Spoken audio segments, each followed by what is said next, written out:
Allô, allô? Alors,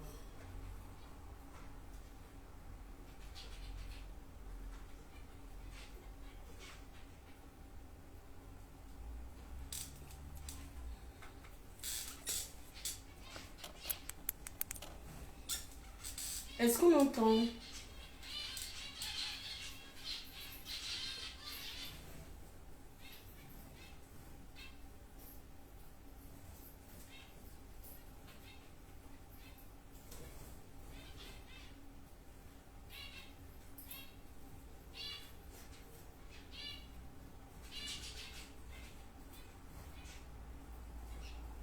Bonjour Alex, j'ai vu ton mail. Tu peux me faire une demande? Je sais pas si tu arrives, si tu y arrives. Ah super, vous m'entendez.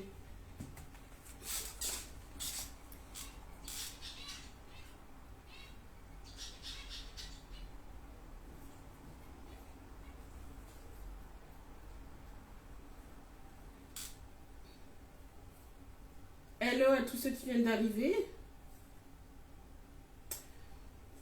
Aujourd'hui, j'ai l'occasion de discuter avec Alex Perry, qui a écrit le roman Là où tout commença.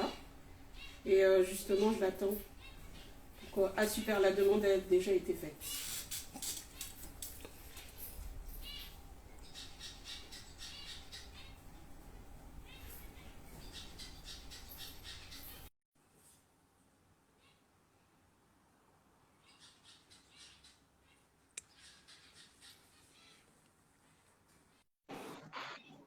Bonjour, Bonjour Alex. ça va? Oui, et toi? Ça va, ça va. Merci de m'accueillir sur ton fil Instagram.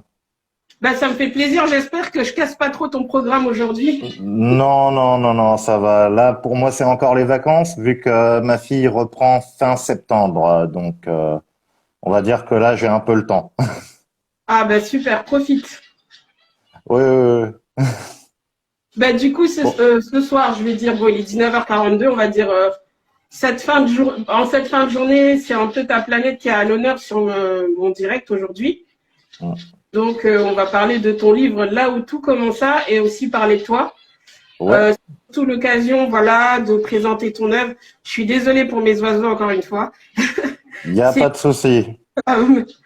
ouais, c'est Il- surtout ça, l'occasion de présenter ton œuvre, de permettre aux gens et à moi aussi d'apprendre à te connaître, parce que malheureusement Mhm, sur mon pro, j'ai pas l'occasion de prendre plein de livres, parce que j'ai absolument. plein de livres, enfin j'ai déjà des calendriers assez chargés jusqu'en 2023. Donc là, c'est Ouais. l'occasion de discuter avec toi et déjà je te remercie d'avoir accepté. Bah, il n'y a pas de souci. Écoute, ça m'a vraiment fait plaisir que tu me proposes cette alternative-là, qui, je pense, au final, va être plus intéressante pour les potentiels lecteurs Mhm.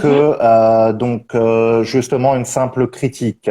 Parce qu'une critique, on peut y mettre ce qu'on veut. Là, on fait face directement à l'écrivain. Donc, je pense que de ce point de vue-là, ça sera nettement plus intéressant. Super, ça me fait plaisir. Bon, on va commencer avec les petites questions. Ouais, Donc déjà, comme j'ai dit, bonsoir Alex, ravi de te rencontrer. Donc ce soir, également. c'est ta planète est à l'honneur. Donc tu m'as dit que ta mère avait travaillé ou travaille encore dans une prestigieuse maison d'édition italienne et que ton père était ou est, je sais pas trop, typographe. C'est bien ça?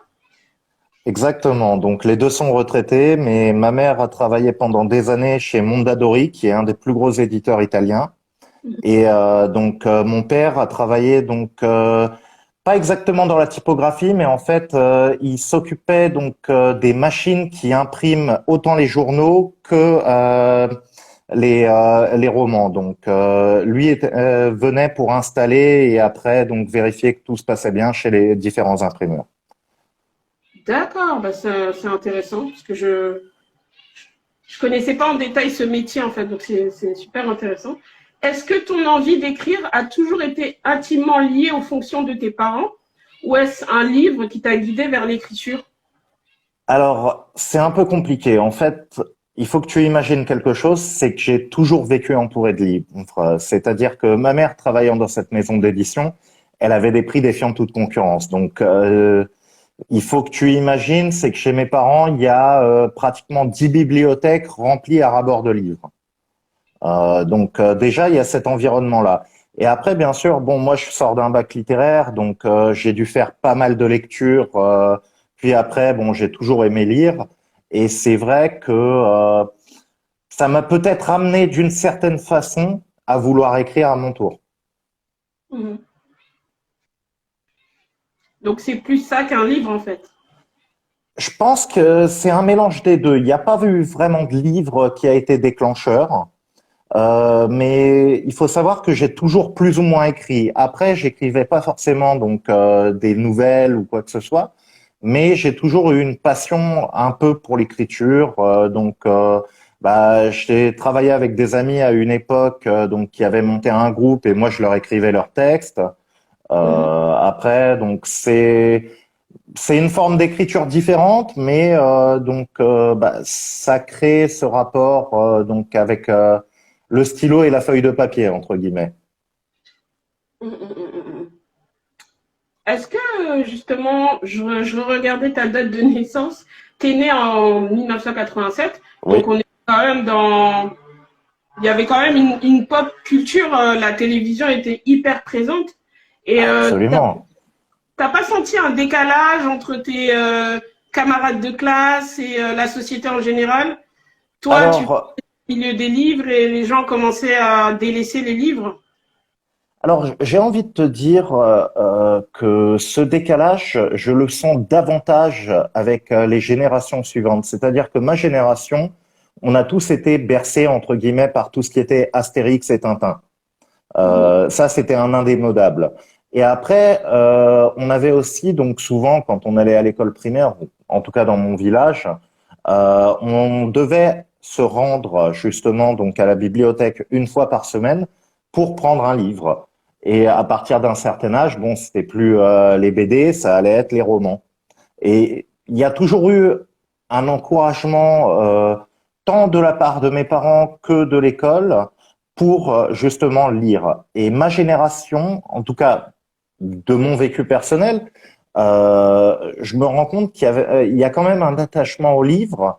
Et ma génération est toujours une génération qui a un peu de mal à passer sur les tablettes de lecture type Kindle, Kobo et compagnie.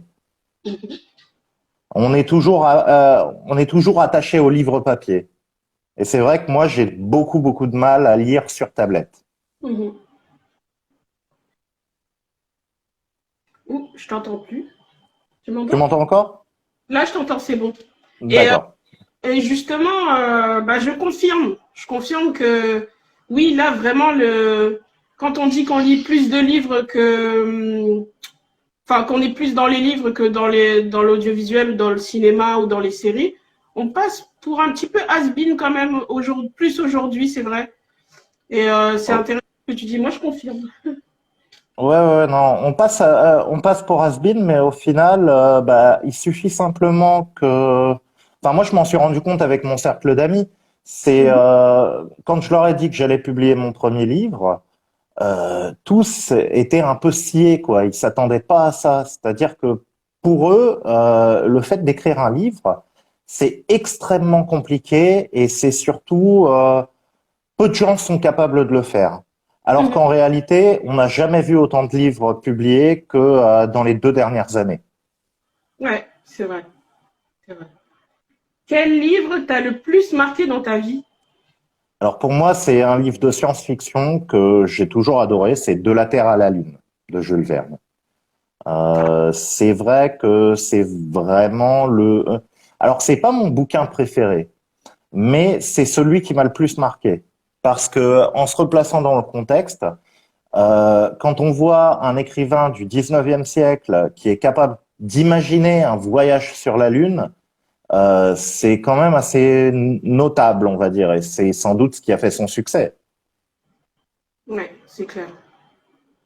Et je dirais même, c'est dommage que c'était pas illustré. Mais bon, il écrit tellement Euh, bien qu'on s'imagine. Mais il y a des versions illustrées dernièrement. Ils l'ont même fait en BD, je crois. Ah bon? Ah, mais je Ouais, savais pas. ouais, ouais, j'ai vu quelques trucs. Bah, c'était à la maison de Jules Verne à Amiens. Parce que Jules Verne, donc, est né à Nantes, mais pendant Mhm. plusieurs années, il a vécu à Amiens et il a même été conseiller municipal de la ville. Et sa maison a été transformée en musée. Ah bah je savais pas. Là, tu m'apprends quelque chose. Eh ben, Ah non, c'était un des rares auteurs du 19e siècle qui a mhm. toujours refusé d'habiter à Paris. Il avait un pied-à-terre uniquement quand il s'y rendait. Ah bah je trouve ça hyper rare, quoi. Parce qu'ils étaient tous rassemblés sur Paris, donc je trouve ça Absolument, hyper rare. absolument. Mais c'était un provincial de cœur et il l'est resté. Bah, il a raison. Paris, des fois, voilà, quoi. À quel âge as-tu réellement... Tu voulais dire quelque chose, excuse-moi. Bah, en fait, moi j'ai fait mes études en partie à Paris et c'est vrai que bon, moi je viens d'un petit village qui est à 60 kilomètres au nord de Paris à Mhm. l'origine et c'est vrai que alors je ne pourrais pas vivre à Paris. Tout simplement la cohue et tout ça, j'ai besoin de mon espace de liberté. Exactement. Ah, je te rejoins totalement. C'est un peu de calme, ça fait du bien. Ah oui, oui, oui. Et puis bon, surtout quand on a grandi là-bas en province, c'est vrai que Paris c'est sympa tant qu'on n'a pas des enfants. Une fois Ouais. qu'on a des enfants, c'est plus sympa de sortir, quoi. Mm, mm, mm. À quel âge as-tu réellement eu envie d'écrire? Enfin, à quel âge as-tu eu le déclic? Alors, comme je te disais précédemment, moi j'ai toujours plus ou moins écrit. Après, vraiment, le fait de me lancer dans là où tout commença, j'avais 33 ans. Donc D'accord. c'est il y a 2 ans. Alors, Euh, mais, quand tu dis que mais tu as plus ou moins toujours écrit, ça veut dire que déjà dès 10 ans ou 8 ans, tu ah avais oui, déjà oui, oui. l'écriture? Oui, oui, bah, alors c'était une autre forme d'écriture, bien sûr, mais Mhm. bon, c'était écrire des petites histoires, imaginer des scénarios, de choses extraordinaires, et bon, bah, même parfois écrire simplement, enfin, essayer de trouver les mots pour décrire certains de mes rêves. D'accord. C'est en fait, c'est quelque chose, je pense. Euh, c'est quelque chose qui doit être inné. Je veux pas dire que les personnes ne peuvent pas devenir écrivains, pas du tout. Mais je pense qu'on doit avoir une attirance vers l'écriture qui est vraiment depuis la plus tendre enfance. Que ce Mhm. soit via la calligraphie ou même ne serait-ce que le fait donc d'écrire un journal. Moi, je Mhm. sais que ma fille, je l'encourage à écrire son journal intime. Moi, je n'ai Mhm. jamais eu de journal, mais j'ai toujours aimé écrire des petites histoires, quoi. Et ces petites histoires, est-ce que tu les montrais à tes parents ou bien les Non, je les gardais pour cachais. toi? Je les cachais parce que j'avais un peu honte de moi. Ah, Euh, ça les a étonnés quand tu leur as dit que tu allais écrire là où tout commença ou bien... en fait, ils l'ont su seulement quand le livre était écrit et qu'il avait été validé par un éditeur. Ah oui, ah oui, Euh, d'accord. c'est- Caché que... C'est-à-dire, Mhm. ouais, j'avais complètement caché ça parce que je voulais pas que ça soit une déception pour personne dans la famille. Donc, je me suis dit, bon, bah, je vais le garder pour moi. Et donc, voilà, quoi. C'est intéressant. Je me disais que, tu vois, dans ton cheminement, l'avantage d'avoir des parents qui lisent ou qui sont dans le monde du livre, ça permet d'avoir toujours des lecteurs, des gens qui vont te donner ton avis, enfin leur avis de manière sincère. Enfin, c'est intéressant. Et puis, Le problème, c'est que, bon, aucun parent n'est sincère. Je le vois moi-même étant parent. Bon, c'est vrai qu'il y a des choses, ben, on se dit, ben, c'est moyen, mais bon, on veut pas blesser son enfant, donc on peut pas être sincère à 100%. je vois ce que tu veux dire. Alors, dans ton roman, donc, il est question d'Henri, ancien militaire Oui, reconverti en développeur web qui doit faire face à ouais, l'effondrement de la société de son pays après un mm, cataclysme mondial. oui. Dans, donc, c'est une intrigue vraiment d'actualité. Ouais. Pourquoi tu as choisi d'être aussi proche de la réalité, surtout en ce moment? Alors, j'ai remarqué quelque chose en discutant avec les gens, c'est qu'ils ne se rendent pas compte de la fragilité de notre société. On est Mhm, complètement dépendant de tout ce qui est technologie. C'est-à-dire qu'à l'heure actuelle, combien de personnes sont capables donc de monter à cheval? Ne serait-ce que ça. Combien de personnes sont capables de monter à cheval? Combien de personnes sont capables de percer un trou sans une perceuse électrique? mhm, Moi, je sais que bon, mon père a encore les outils de son père et j'ai encore ce qu'on appelait la chignole, qui est en fait une perceuse manuelle. Moi, je sais m'en servir, mais il y a beaucoup de gens qui ne savent même pas à quoi ça ressemble. Et mhm. en fait, on est extrêmement dépendant donc de la technologie. Moi, alors peut-être c'est dû à mon passif. Bon, je sais pas si je t'avais dit. Mais moi, j'ai un passif donc qui est aussi militaire, c'est-à-dire que j'ai passé quelques années dans l'armée. D'accord. Et je me suis rendu compte dans les pays où j'ai pu aller qu'il y a donc en fait des gens qui vivent parfaitement sans technologie. Mhm. Mais ces gens-là n'auraient pas de problème à poursuivre leur existence normalement dans le cas où la technologie venait à disparaître. Dans nos sociétés, ça serait nettement plus compliqué. Tout à fait. Et je rajouterais même que si on nous balançait là tout de suite dans une forêt, pour la plupart, on ne saurait pas reconnaître les plantes mangeables des plantes dangereuses. Absolument, absolument. Moi, je Donc, sais que j'ai passé beaucoup de temps avec mon grand-père quand j'étais petit. mhm, Donc, c'était mon grand-père italien parce que j'ai pas connu les autres. Mais donc, justement, il m'apprenait les champignons, il m'apprenait les plantes comestibles, il m'a appris la navigation aux étoiles. mhm. Et c'est vrai que bon, bah, euh, je dirais pas que je serais comme Henri, loin de là. Mais je pense que je me débrouillerais mieux qu'une bonne partie des gens, quoi. Ouais. Eh ben, je trouve. Justement du fait de ces connaissances-là. Non, c'est un avantage. Et je ne sais pas si tu es un peu au courant, mais il y a toute une mouvance survivaliste en ce moment. Les gens Oui, se rendent oui, je connais. compte de tout ça. Donc, Mais au final, alors, je vais te dire quelque chose. Euh, Il y a beaucoup, beaucoup de choses qui sont dites par rapport aux survivalistes. Euh, mais au final, nos grands-parents étaient des survivalistes oui. parce que souvent, c'était des chasseurs. Mhm, Ils faisaient aussi des bocaux pour l'hiver. mhm, C'est-à-dire que bah, il n'y avait pas de supermarché à l'époque de mes grands-parents, de mes arrière-grands-parents. Donc, bah, qu'est-ce qu'on faisait? On cultivait son jardin et on faisait des bocaux pour l'hiver. Mon épouse qui est russe, dans son cas, elle l'a même vu quand elle était enfant. mhm, mhm, Donc parce qu'elle est née sous l'Union soviétique et sous l'Union soviétique, bon bah ça va avec tout ce qui est pénurie.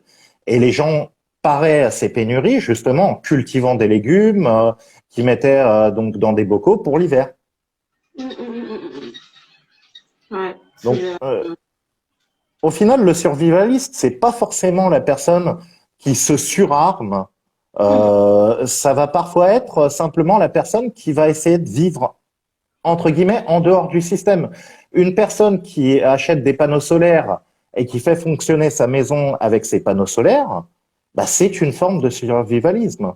mhm, mhm. Ouais. On a beaucoup à apprendre dans ce sens-là, mais c'est bien qu'il y ait une prise de conscience, en tout cas. Et Je justement, pense, oui. on- Et justement, est-ce que ton roman, là où tout commença, c'est un peu comme au théâtre, ta catharsis pour évacuer l'angoisse que ce monde t'inspire, en fait? Pas du tout, pas du tout. Moi, je le vois plutôt comme une sorte d'essai philosophique. C'est-à-dire que j'invite le lecteur à se poser la question si dans une telle situation, qu'est-ce qu'il ferait? Qu'est-ce qu'il ferait s'il était à la place d'Henri ou de son épouse? Comment il vivrait la situation? Comment il arriverait à s'en sortir? Moi, je l'ai Mhm, construit plus comme une sorte de réflexion sur soi-même. Est-ce qu'on serait capable de plonger dans la barbarie la plus totale mhm, ou est-ce que le schéma de valeur morale, en fait, t'empêcherait d'aller vers ce type d'attitude? En parlant de situation d'ailleurs, bon, Hmm. j'étais pas au courant que tu avais quelques années j'allais dire dans les ordres, rien à voir. Ouais, Dans le, comment on dit déjà? Que je dans savais pas, l'institution. pardon, dans l'institution, Dans on dit? l'institution. Ouais. Dans Quand on l'institution? dit dans l'armée, les militaires parlent d'institution. Ah, ok. Les ordres, c'est autre chose. C'était pas ça. Donc, si tu te retrouvais dans la même situation qu'Henri, est-ce que tu adopterais ses méthodes de survie à lui ou tu préférerais te tourner vers... alors là, je vais te citer des personnages de films ou de livres, Mhm. vers Rick de Walking Dead, si tu as vu, ou Mhm. Oui, Viggo oui, oui. Mortensen dans l'adaptation du livre La Route. Alors, d'un naturel, bon, moi, je me tournerais plus vers quelque chose entre Viggo Mortensen et Henry. Bon, Henry, simplement du fait que la majorité des éléments de survie que j'explique, ce sont des choses qui m'ont été renseignées par l'armée française, Mhm. mais ce sont également des choses avec qui j'ai discuté avec des militaires italiens, russes, américains, et bon, que ce soit donc dans ma vie privée ou dans ma vie professionnelle. C'est-à-dire que bon, dans ma vie professionnelle, j'ai pas côtoyé énormément de militaires russes, mais dans ma vie privée, bon, le grand-père de mon épouse était un ancien officier. Donc, c'est-à-dire qu'on a pu échanger un peu sur ces choses-là. Mhm. Mhm. Euh, Après, il faut considérer que il y a un personnage que j'aime beaucoup. Donc, je sais pas si tu connais le livre Vongo Zero de Ah, Jana Wagner. je connais pas. Alors, sur Netflix, il y a une série qui s'appelle Into the Lake. Pardon, To the Lake. Oui, Et j'ai vu l'affiche. Je l'ai pas vue, mais j'ai vu l'affiche. voilà, donc Jana Wagner, en fait, c'est elle qui a écrit le roman duquel a été extrait donc la série To the Lake. Hmm. Et il y a un personnage qui s'appelle Sergei, euh, qui, je pense, est assez proche de ce que je pourrais être dans une telle situation. Mhm. Ah C'est-à-dire ben, un peu roublard, mais en même temps qui essaie de protéger sa famille à tous les, entre guillemets, dans toutes les circonstances possibles. mhm. Mhm. Ah ben bah, tu m'apprends quelque chose. Bah, comment elle s'appelle l'autrice? Je vais quand même l'écrire. Jana Wagner. Si Diana tu veux, je Wagner. vais l'écrire sur le chat, comme ça tout le monde pourra le voir. Ah oui, oui, oui, oui. Donc, Jana Wagner, et le roman s'appelle Vongo Mhm. Zero, et c'est en fait c'est l'histoire donc d'un groupe qui fuit Moscou pris dans une épidémie qui tue à peu près tout le monde et qui se rend en Carélie. Donc Carélie, c'est la région qui fait la frontière avec la Finlande. Est-ce qu'il y a un frère et une sœur dans la série?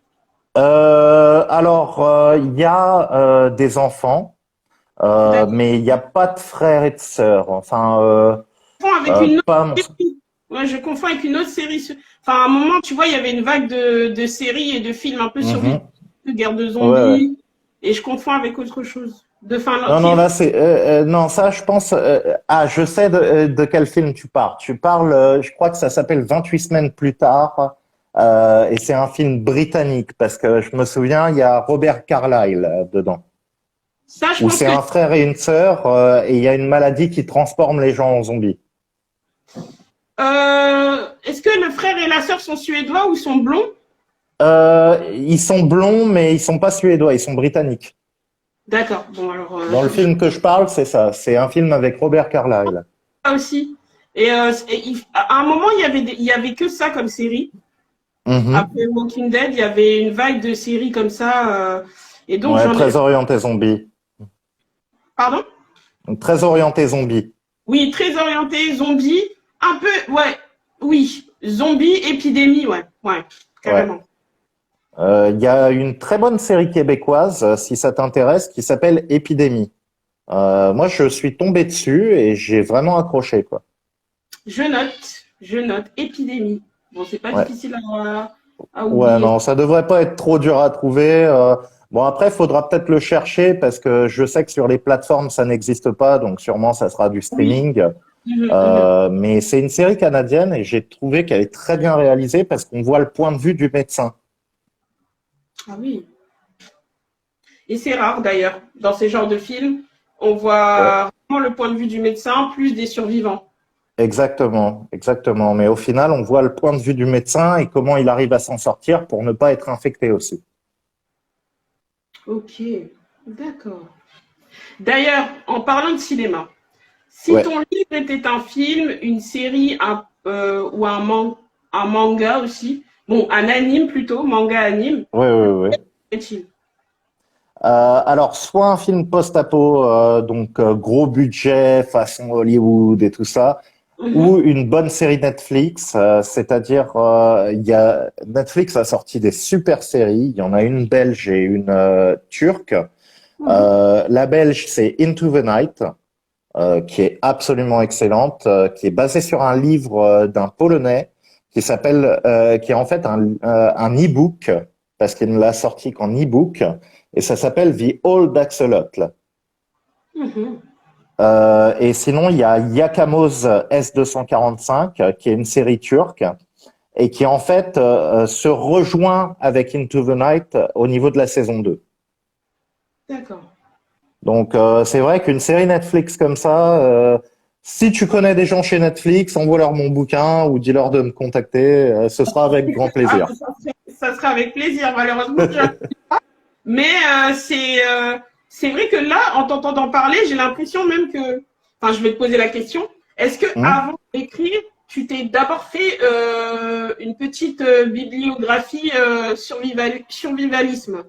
Pas tant une bibliographie survivaliste, mais c'est vrai que c'est un genre de littérature que j'affectionne tout particulièrement Mhm, parce qu'il te contraint à te poser des questions. mhm, C'est-à-dire, à un moment ou un autre, tu vas te dire, mais si j'étais à la place du personnage, qu'est-ce que je ferais dans une telle situation? mhm. Et Ouais. c'est vrai que je trouve que c'est quelque chose. Euh, Moi, bon, je suis parti sur le principe d'une impulsion électromagnétique d'intensité qui est assez forte, mais c'est quelque chose basé sur des faits réels. C'est-à-dire qu'en 1859, aux États-Unis, il y a eu un événement qu'on appelle les événements de Carrington. C'est une éruption solaire qui a généré une impulsion électromagnétique de très haute intensité Mhm. et pratiquement tout le réseau télégraphique en 1859 aux États-Unis a été détruit. Maintenant, imagine euh, en 1859 le niveau de développement technologique que que les gens avaient. Mhm. Maintenant, si on le rapporte en 2022-2023, ça serait nettement plus difficile. C'est-à-dire que même ta voiture ne démarrerait plus. Ah oui, ah oui, ah oui, face à l'autonomie des gens, ouais, d'accord. Il y avait plus d'autonomie à cette période Voilà. qu'aujourd'hui. On avait plus de, oui, d'accord. Ouais. Et le truc, c'est qu'en fait, au final, donc je ne sais pas si tu le sais, mais Mhm. tous les 11 ans, il y a un nouveau cycle solaire qui commence avec un système d'émission désolé, je cherche le mot en français, d'éruption solaire. Mhm. Euh, Là, en fait, en 2024-2025, on devrait arriver au maximum de ce cycle. Mais une impulsion électromagnétique peut tout à fait être générée par la ionisation d'une éruption solaire. D'accord. Donc Et c'est donc, quelque chose qui est complètement possible. C'est dans mhm, le domaine du possible. Et je suis parti de ce principe-là, mhm, c'est-à-dire comment tu réagirais le jour où tu n'as plus ta cafetière électrique pour faire ton café le matin, ou même pour allumer ta gazinière, bah, tu n'as plus donc le système qui crée l'arc électrique et tu vas devoir le faire toi-même. mhm. Plus de téléphone, donc ça veut dire plus de contact avec ta famille et tout ça. Exactement. Euh, enfin, tout le monde serait en panique. Exactement. Exactement. Mais c'est, tu m'apprends pour le cycle solaire, je ne savais pas du tout. Et comme tu l'as dit, c'est tout à fait probable. Et c'est vrai que quand on entend ça, tu prends encore plus conscience de la dépendance dans laquelle on est. Et imagine même que ça tombe un mois où il faut chauffer, quoi. Oui, exactement, exactement, Tout est électrique, quoi. Oh là là. exactement. Bah, à Paris, tu pourrais éventuellement casser les protections donc des cheminées parce qu'il y a encore les conduits de cheminée dans les immeubles haussmanniens. Mhm. Donc, faudrait casser donc parce que souvent les cheminées ont été refermées avec des planches, Mhm. mais faudrait juste casser ces séparations et réouvrir les conduits de cheminée. Tu pourrais à peu près t'en sortir. Mais dans les nouveaux bâtiments hyper modernes, bah, ça va être une autre paire de manches entre guillemets. C'est clair. C'est clair. Waouh. Bah, Ah, ça, maintenant, je vois que je te fais peur, hein. bah, j'en avais conscience, mais c'est vrai que tu m'apportes plus de précision et tu me montres que voilà, on peut un jour éventuellement être face à un cataclysme. En fait, on le voit tellement dans les films, ils ont tellement surexploité cette histoire de catastrophe naturelle avec 2012, c'était quoi, Mhm. 2012 ou je sais plus. Ouais, Enfin, ouais, ouais, un film que c'est banalisé. Mais ouais. quand on Ouais. quelqu'un qui s'est renseigné sur tout ça, là, on se dit que, ah oui, en fait, je trouve que même les films Alors, amoindrissent le problème, tu vois. je vais te dire quelque chose. Aux États-Unis, il y a une organisation qui est la FEMA. La FEMA, ça serait un peu un équivalent de la sécurité civile. C'est l'administration américaine qui est en charge de tous les désastres naturels. Et en Russie, il y a le MCS, qui est exactement la même chose. Et ces deux organisations-là, elles ont un dicton qu'elles partagent en commun. On est à 9 repas de l'anarchie. D'accord. Alors là, j'ai peur. On est à 9 repas de l'anarchie parce que imagine demain, il n'y a plus aucun camion qui démarre du fait d'une impulsion électromagnétique qui a cramé absolument tous les delcos et tous les systèmes de démarrage électronique des camions. Mm. Rungis, le marché de Rungis, qui est un des plus grands de France, sinon le plus grand de France, et qui fournit pratiquement toute la moitié nord du pays en termes de nourriture, il a de l'autonomie, grosso modo, pour 3 jours. Quoi? Oh, c'est pas beaucoup, hein? Voilà. Donc, tu regardes, 3 repas par jour sur 3 jours, ça fait combien? Je ne veux plus compter. Oh, ben, alors là, bon, je vais essayer de changer de sujet parce que oui, là, là, on va revenir à l'écriture un peu. Qu'est-ce qui t'a Ouais, le plus agacé dans le processus d'écriture? la relecture. La Ah, relecture. C'est horrible. non, je suis d'accord. Bon, je sais que tu as écrit un e-book, enfin, tu as écrit un bouquin, donc tu sais parfaitement de quoi je parle. Oui, Mais oui, la oui. relecture, c'est une horreur. C'est une horreur. Ouais. Parce Alors que toi, c'est l'écriture, c'est pas la réécriture. non, non, c'était la relecture. Enfin, j'intègre la réécriture dans le processus de relecture. D'accord. Parce qu'au final, en me relisant, je me rends compte que c'est nul, et donc je réécris. Ouais. On veut toujours changer quelque chose. Voilà, exactement. Il y a eu un moment, j'ai dû m'arrêter. Je sais qu'en plus, on avait eu pas mal de problèmes donc d'importation avec mon éditeur, c'est-à-dire qu'on était parti d'un fichier Word et Mhm. après, ça a été mis donc sur un fichier InDesign. Et on a Ah eu pas oui. mal de problèmes d'importation. Donc, c'est vrai qu'il a fallu relire le livre, je sais pas combien de fois, pour s'assurer, parce que par exemple, tous les italiques avaient foutu le camp. J'ai eu exactement le même problème. Enfin, quand j'ai travaillé avec la correctrice, elle avait aussi fait une importation. Alors, c'était pas sur InDesign, je sais plus si ça s'appelle, je crois que ça s'appelle Scribus. Et en fait, Ouais, il y avait des apostrophes tous collés. Et ouais, il ouais, fallait ouais. relire, repasser, relire, oh là là, non, mais moi, ça me. Non, c'est une catastrophe dès le moment où on fait une importation de fichier Word sur un autre format. Et en fait, c'est surtout que des fois, ton cerveau, il est déjà concentré sur ta com. Absolument, absolument. Et toi, tu es là à repasser, qu'il y a un nouveau truc, ou qu'à un moment même, le paragraphe que tu trouvais hyper fort, hyper pertinent, tu le relis, tu te dis en fait, il est Mm. pas. pas si pertinent, pas si fort que ça. Enfin, non, Absolument, euh, moi, je te rejoins. absolument. C'est exactement la même chose. Et qu'est-ce que tu as le plus aimé? Ah, pour moi, c'est le processus créatif. J'ai toujours aimé imaginer des histoires, imaginer des mondes où les gens peuvent se sentir concernés et entre guillemets chercher bah, dans quelles circonstances on pourrait impliquer le lecteur au sein de l'histoire. Donc c'est Mhm. vrai que moi, c'est vraiment ce côté-là qui m'attire le plus. C'est le fait de raconter des histoires. Je le dis donc même au niveau de ma biographie sur mon site, c'est je veux créer des histoires qui font réfléchir et qui font rêver. Mhm. Donc que ça soit rêver en bien ou en mal, hein, Mhm. mais qui fassent surtout réfléchir. Mhm. Alors j'ai pas l'outrecuidance de penser que je suis un Saint-Exupéry ou un Voltaire, mais je pense qu'à partir du moment où j'ai contraint ou inciter le lecteur à se poser des questions, c'est déjà là où j'ai réussi à écrire un bon roman.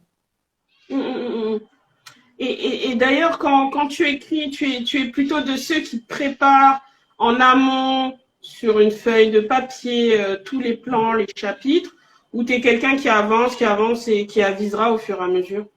Alors moi, en général, mon travail préparatoire, il se limite principalement à la recherche documentaire. Après, le reste, j'y vais au feeling pour le premier jet, et après, donc pour les relectures et réécritures, je vais relire complètement mon livre et voir s'il y a entre guillemets des problèmes au niveau de la structure. Mais en général, je suis assez impulsif là-dessus. C'est-à-dire que là, je suis en train d'écrire donc mon troisième roman. Et parce que là, j'en ai un qui vient d'être envoyé chez mon éditeur, donc pour avoir son retour. Et j'ai commencé l'écriture du troisième roman. Il y a pas plus tard que 2 jours, j'ai écrit 4 chapitres d'un coup. Wow. Mais c'est juste, en fait, on réfléchit à quelque chose. Donc pendant 2, 3 jours, je vais rien écrire. Et après, Mhm. je vais pondre 4 chapitres d'un coup, quoi. Mhm. Et tu es directement sur ordinateur? Oui, oui, oui. Moi, je fais directement sur ordinateur et puis après, bon, j'utilise Antidote pour vérifier toutes mes fautes. Mhm. Ça m'élimine pas mal de fautes parce que, alors, mon premier manuscrit était bourré de fautes, mais c'était pas, en fait, tant. Enfin, le problème, c'était que j'avais trop fait confiance au correcteur Word. Et Mhm. mon éditeur, donc en fait, a lu quand même, a accepté de lire mon roman malgré les fautes, Mhm. et il s'est rendu compte qu'il y avait du potentiel. Et il m'a dit à ce moment-là, écoute, dans l'état, je peux pas le publier, Mhm. mais à ce moment-là, écoute, faut que tu le révises. Je lui ai dit d'accord, mais est-ce que vous connaissez un software ou des correcteurs? Parce que moi, je viens pas du tout de ce milieu-là. Donc c'est Mhm. vrai que je connaissais personne, quoi. Et il m'a donné donc ce software-là, qui est absolument magistral. Enfin, franchement, parce que des fois on fait des fautes d'accord, mais en fait, quand on y repense, c'est vrai que c'est complètement stupide, mais on les voit pas. Parce que Mhm. quand on doit lire 560 pages, Ouais, c'est vrai que chercher la petite erreur, c'est très très difficile. exactement. Et puis en même Ouais. temps, tu as l'intrigue à surveiller pour que rien Voilà, ne soit en exactement, panne. Alors là, exactement. donc d'ailleurs, toi, dans ton processus d'écriture, tu es totalement seul. Tu n'as pas Ah oui, quelqu'un. absolument. Enfin, pour le premier roman, j'ai quand même eu une correctrice parce que vu que les dimensions étaient assez conséquentes, c'est-à-dire que c'est du 22 par 15 et c'est 560 pages. Voilà. Donc pour un premier roman, c'était assez costaud et c'est vrai que j'avais besoin donc de soutien pour réapprendre à écrire parce que c'est vrai que quand on écrit donc des courriers administratifs ou des choses comme ça, c'est pas du tout la même chose que quand on écrit un roman. Et surtout, moi, j'avais pas eu une grande emphase au niveau donc de mon enseignement sur tout ce qui était ponctuation. Mhm. Mhm. C'est vrai que j'avais plus tendance à écrire des phrases à la Proust à l'origine. Ah oui, je vois. Je vois. Donc, Et du coup, les, pardon? les phrases de 4 kilomètres de long. Ouais, justement, j'ai compris. Je vois ce que tu veux dire. Et c'est vrai que la ponctuation, et puis en plus, on écrit beaucoup d'SMS, de trucs. Bon, on s'en rend pas compte, Exactement. mais voilà. Moi, mon problème, c'était surtout bien placer la virgule. Ouais, Donc, ouais, je me mais dis, il y a énormément de règles pour placer la virgule qu'on ne mm, connaît pas parce qu'on ne nous les enseigne pas. Même les règles du point-virgule, c'est un cauchemar. exact. Oh là là. Clairement, je sais pas, je l'avoue, je sais toujours pas quand les utiliser Ah, mais correctement. moi, je les ai tout simplement supprimés de mon bouquin. Il n'y a pas de Voilà. point-virgule. Alors, c'est plus facile, c'est mieux. Voilà. Et d'ailleurs, comment tu vis ta vie d'auteur depuis que tu as publié ton roman? C'est-à-dire, au niveau administratif, est-ce que c'est encore bon, je vais utiliser un mot un peu familier, est-ce que c'est chiant? Est-ce que, voilà, il y a des changements parce que peut-être que tu fais des salons Hum. aussi, là, tu as un éditeur, donc tu as un soutien derrière. Est-ce que tu penses que Euh, tu publier ton livre en auto-édité? alors, publier un livre en auto-édité, déjà, c'est très, très difficile parce que ça implique énormément de préparation. Moi, bon, c'est pas mon activité principale. Enfin, c'est-à-dire que je me suis lancé très récemment. Donc, au final, je suis pas un auteur connu. Je fais pas des mille et des cents. Mhm, Donc, au final, moi, j'ai aussi mon activité professionnelle. Après, pour moi, d'un point de vue administratif, je pourrais pas parler pour la France vu que moi, je suis expatrié à Malte. mhm, Donc, d'un point de vue administratif, pour moi, c'est assez simple parce qu'en fait, dans mon activité professionnelle, j'étais déjà indépendant. Donc, mhm, il a juste fallu que j'aille voir donc l'équivalent. Je crois que c'est France Entreprise ou quelque chose comme ça que ça s'appelle maintenant en France. Juste mhm, pour changer le statut, pour dire bon bah j'ai aussi cet élément-là qui fait partie de mon business. mhm, mhm. Ah, c'est Donc, puissant.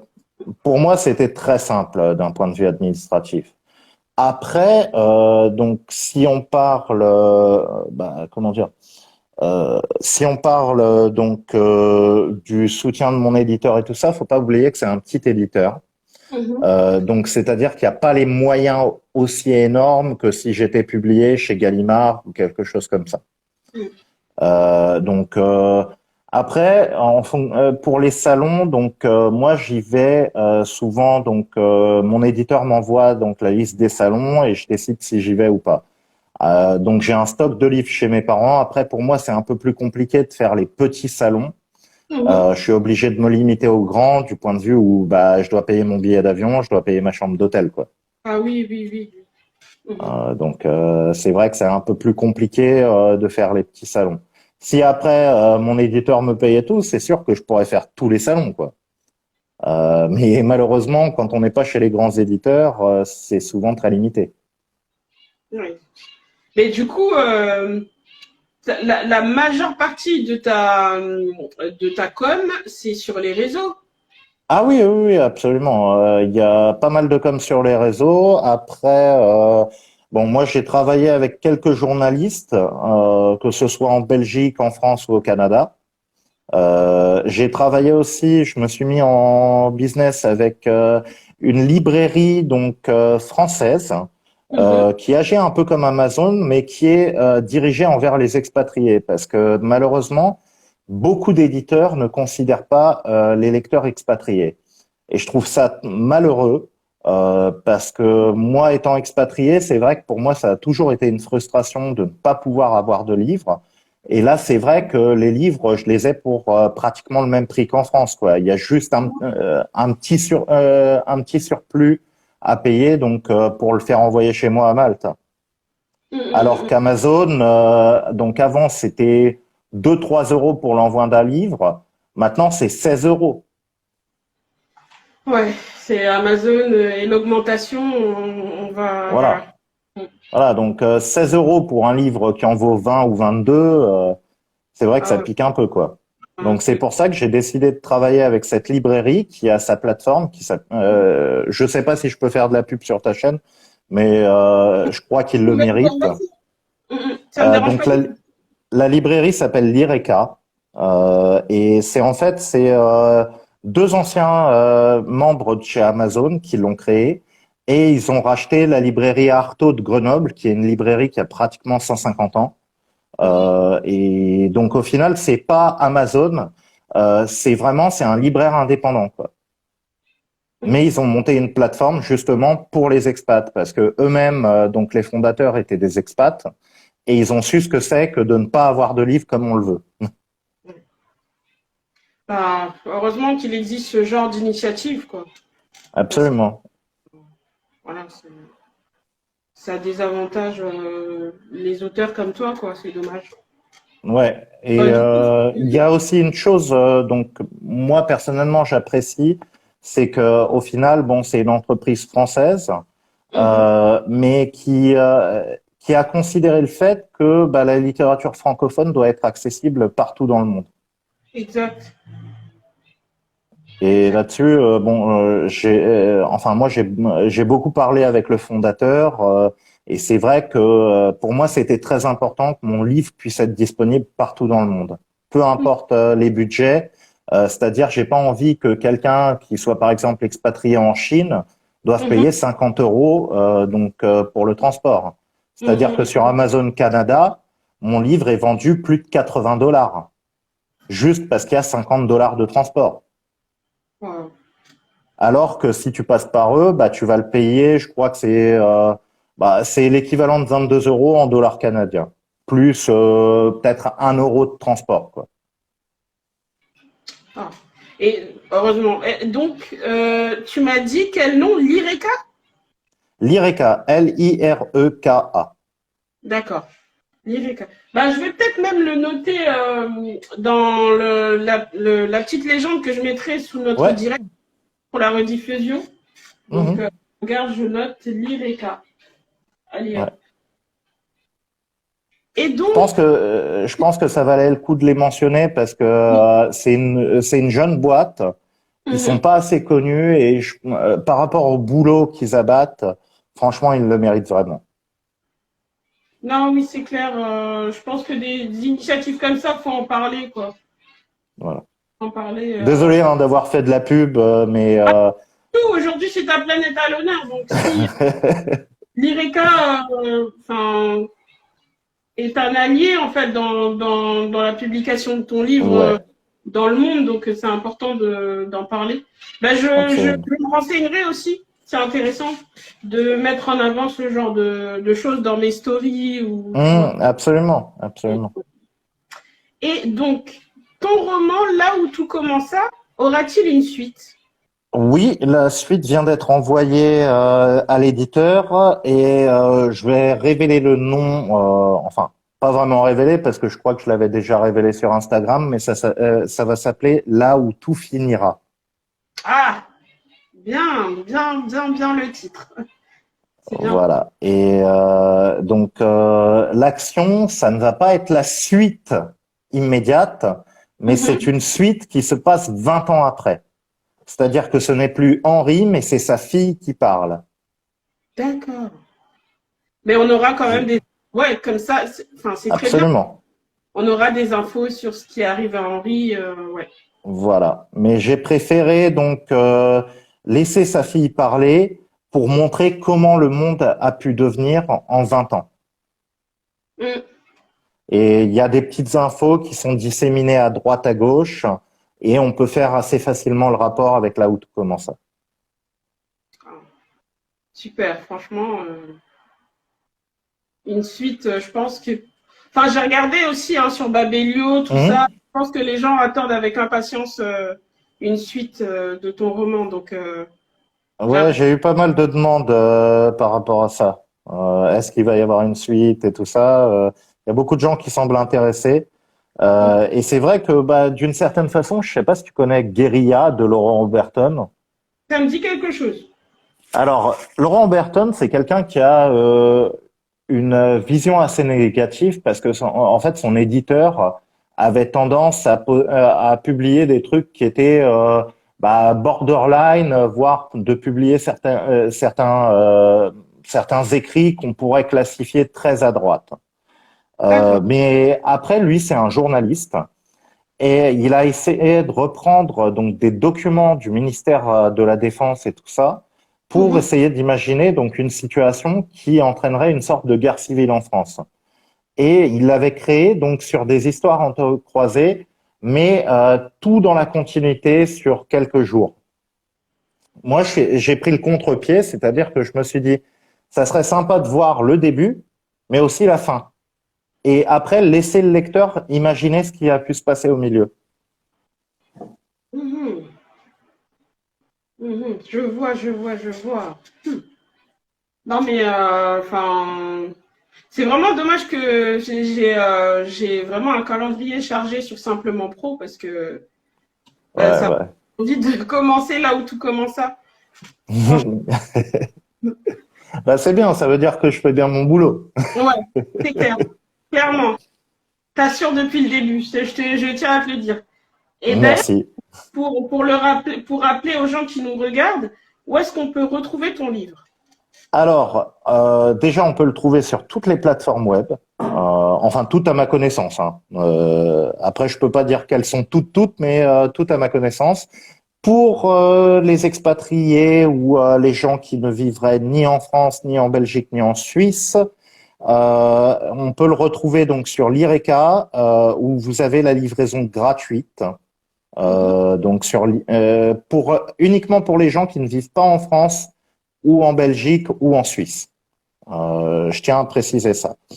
Parce que donc tant dans un pays que dans l'autre, il y a une obligation de facturer un certain montant pour la livraison. Mhm. Après, donc, l'ebook va sortir donc fin septembre en toute théorie, d'après mon éditeur, Mhm. parce que pour le moment il y a que la version papier, mais donc fin septembre on va avoir l'ebook enfin. Et après, chez tous vos libraires, donc vous pouvez le commander. Souvent, ils ne l'auront pas en stock parce que c'est de l'impression à la demande. C'est souvent ce qui se passe chez chez les petits éditeurs. On va Mhm. pas avoir donc 5000 tirages qui vont être faits parce que le coût est trop gros. Et au-delà de ça, moi, j'avais discuté avec mon éditeur et on s'était mis d'accord donc justement pour garder l'édition à l'impression d'un point de vue écologique. C'est-à-dire qu'au final, quand on se retrouve avec 5000 livres et qu'il n'y en a que 2000 qui se vendent, Mhm. ça fait un gaspillage monstrueux de papier. Mhm. Mhm. Ouais. C'est-à-dire, moi, on m'a raconté qu'il y a un politicien français qui avait signé, je crois, chez Gallimard. Ils avaient prévu de faire 5000 impressions de son roman, enfin de son livre, pardon. Il y en a eu 90 de vendus. Donc tu vois la perte. Waouh. Après, il faisait pas de salon après ça pour Si, essayer si, ils de. faisaient des salons, mais il y a eu que 90 bouquins qui ont été vendus. Ah ouais. Donc ça fait un sacré gaspillage, quoi. Et c'est vrai que je pense que je suis devenu un peu plus écolo depuis que j'ai ma fille. Mm. Parce que Mm. je me dis, quelle terre je vais lui laisser, entre guillemets. Ouais, mm. C'est quand même difficile hein, quand on a des tirages à faire. On sait jamais vraiment. Il y en a qui Absolument. n'ont pas beaucoup de livres et qui au final se retrouvent avec énormément de demandes. Et il y en a, ça Absolument. prend du temps en fait. Ça prend du temps. Donc c'est vrai que c'est vraiment une difficulté pour l'auteur, quoi. Absolument. Absolument. Et il y a vraiment donc tout ce travail de communication où c'est vrai qu'on se sent parfois très seul, Mhm. surtout quand on publie son premier roman. C'est vrai que le faire connaître et faire connaître un peu son style, c'est pas évident, quoi. C'est vraiment pas évident. Clairement. C'est, et en fait, on se rend compte que ne pas avoir, parce que c'est vrai que quand on voit les livres, on entend des publicités à la radio, à la Ouais, ouais, télé, ouais. et nous, on n'a Mais c'est que les gros. pas tout ça, quoi. Mais c'est comme bon bah si je peux en parler donc à tes auditeurs ou visionneurs, je sais pas trop comment on dit. Il y a donc deux salons du livre à Paris maintenant. Il y Mhm. a le salon du livre et le salon l'autre livre. faut savoir que le Salon du Livre, en fait, a augmenté ses tarifs d'une façon assez hallucinante J'avais vu il y l'étude de ça. a voilà, il y a 2 ans. Et au final, les petits éditeurs indépendants ne peuvent plus se permettre d'accéder au Salon du Livre de Paris. Et donc, ils ont monté un contre-salon qui s'appelle l'Autre Livre et qui apparaît, enfin, il y est 2 fois par an. Donc, Mhm. si jamais vous cherchez des petites perles, les petites perles, vous les trouverez pas chez les grands. Vous les Ouais. trouverez chez les éditeurs indépendants. L'autre livre. Et c'est chaque année? Oui, il y est 2 fois par an, il me semble. 2 fois par an en plus. Ouais. Bah, mais tu vois, c'est marrant, je l'ai pas vu passer. J'ai vu toute la polémique qu'il y a eu autour du salon du livre. C'est les mêmes dates pratiquement. C'est pour ça, en fait, le Salon du Livre a fait une communication de façon à le cacher.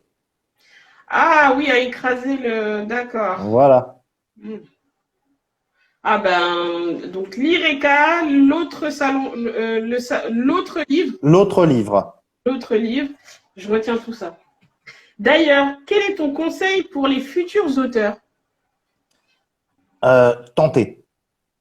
Hmm. Pas tout le monde n'est fait pour écrire, mais si vous tentez pas le coup, vous saurez jamais. Hmm. C'est le seul conseil que je peux vous donner. N'écoutez pas les gens, lancez-vous. En France, on a trop tendance à se faire descendre. Mhm. Et surtout, enfin, quand on veut faire des choses différentes, les gens n'aiment pas ça. Mhm. Moi, tout ce que je peux vous dire, c'est tenter. N'écoutez pas les autres, faites ce que vous voulez. Moi, c'est toujours comme ça que j'ai travaillé. Et au final, donc, d'un étudiant médiocre, j'ai eu la chance de pouvoir monter mon business juste Mhm. parce que, passe-moi l'expression, hein, je suis désolé, je vais être vulgaire, mais j'ai envoyé chier tout le monde. Mhm. Mhm. Donc voilà quoi. Faut arrêter d'écouter les autres, il faut faire ce qu'on a envie. Exactement. C'est un très bon conseil. C'est vrai que des fois, il y a du travail, surtout Mm, quand on, voilà, mais l'essentiel, c'est de faire ce qu'on veut faire, quoi. Et on est mm. souvent découragé, ou bien quand on voit ceux qui ont plus de facilité, on se dit, bah non, finalement, je vais pas le faire, mais on sent en nous qu'il y a quelque chose qui manque, quoi. Il faut le faire, il Ouais, faut. ouais, absolument, absolument. Il faut complètement oublier les autres et vivre sa vie. Ouais. Moi, je sais que on m'a toujours appris que personne ne fera les choses pour moi. Donc, si je veux les faire, je dois me sortir les doigts du cul, entre guillemets. Exactement. Désolé, hein, des expressions vulgaires, mais au final, c'est les seuls qui rendent C'est les plus. réellement les choses, quoi. Ouais, ouais, non, mais t'inquiète pas. Je pense que tout le monde a compris. Euh, ouais, c'est un très bon conseil. Enfin, j'ai rien à ajouter dessus. Ayez un peu confiance en vous, quoi. Absolument. Alors, j'ai plus de questions, malheureusement.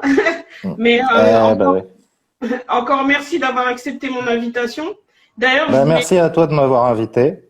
ah, enfin, franchement, ça m'a fait plaisir. D'ailleurs, je voulais dire que les avis sont quasi unanimes sur Babelio pour ton roman.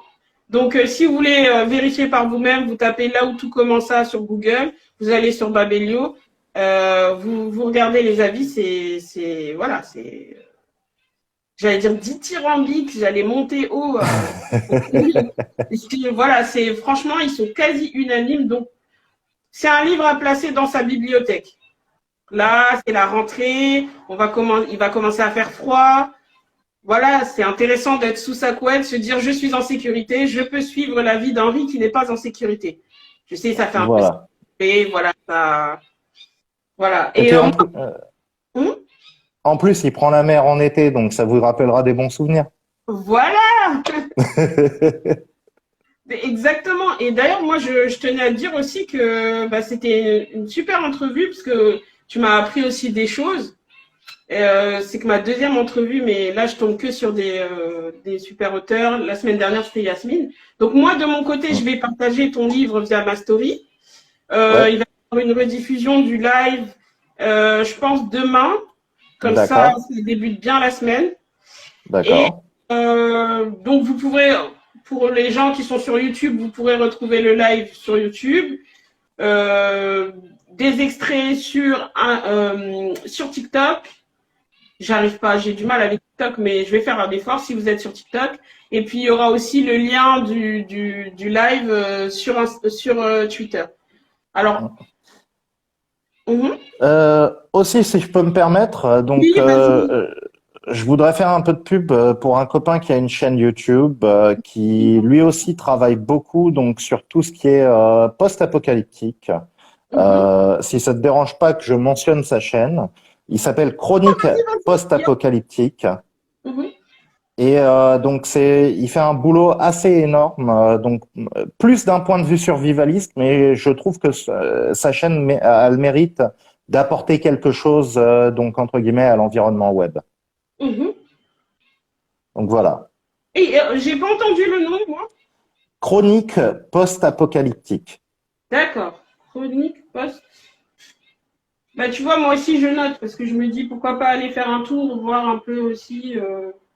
Ah, il y a des choses qui sont vraiment intéressantes et c'est très très bien fait là. Enfin, vraiment son boulot d'un point de vue vidéo est super. Tiens, bah le voilà, je vois qu'il est en train de regarder là. Bah, pourquoi pas le citer aussi dans la légende que je ferai pour le live. Ah bah De... il vient juste d'envoyer un message là. Ah, bah, bien le bonsoir également. Super, bah là, je vois Salut l'image, donc ça Guilain. va m'occuper. Super. Ben, en tout cas, moi, voilà, encore merci d'avoir accepté, Alex. Et ben, déjà, je te souhaite bon courage pour la suite. Déjà 2 romans, donc en route, c'est ça? Ouais, le deuxième est en route et il y a le troisième qui est en écriture. Donc on va être sur un environnement un peu différent parce qu'on va passer dans l'environnement des sous-marins. Ah, Donc intéressant. toujours quelque chose orienté post-apocalyptique, mais vraiment du point de vue de l'équipage d'un sous-marin.